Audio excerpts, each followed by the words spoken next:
Netflix va proposer dès aujourd'hui à ses abonnés la première saison de Demon Slayer, la nouvelle série animée japonaise qui bat tous les records. Ce lundi 1er novembre, Netflix et Amazon Prime Video vont gâter leurs abonnés fans d'animation japonaise en proposant la première saison de l'anime Demon Slayer.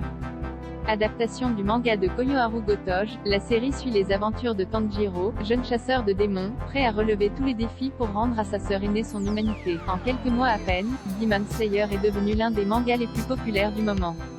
La bande dessinée totalise à ce jour plus de 150 millions de tomes parus, elle se positionne en 10e position du classement des mangas les plus vendus de tous les temps, derrière des séries plus anciennes et plus longues, puisque Demon Slayer ne totalise en effet que 23. Rappelons également que la série a marqué les esprits l'an passé via son film Demon Slayer, Le Train de l'Infini, devenu le plus gros succès de tous les temps au box-office japonais, malgré le Covid, avec plus de 28 millions d'entrées.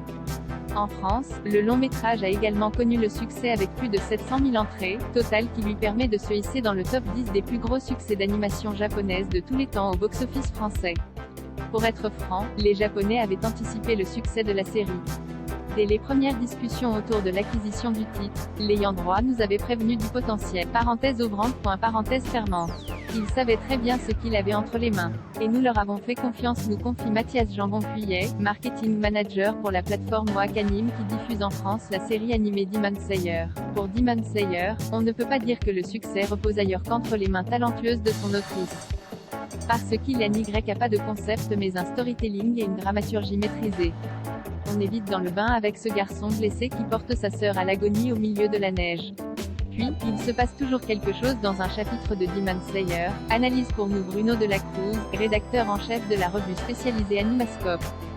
Des débuts difficiles en France. Si Demon Slayer a connu le succès dès son lancement au Japon en février 2016, la série connut pourtant des débuts plus difficiles en France. Publié dans un premier temps sous le titre Les Rôdeurs de la Nuit, le manga a fait l'objet d'une republication sous son titre original. Un faux départ qui n'a malgré tout pas empêché au titre de décoller, là encore grâce au succès de la série animée comme nous le confirme Masahiro Shuaya, responsable éditorial manga chez l'éditeur Panini. Panini France a sans doute publié cette série avant tous les autres pays, avant même la diffusion de l'animé.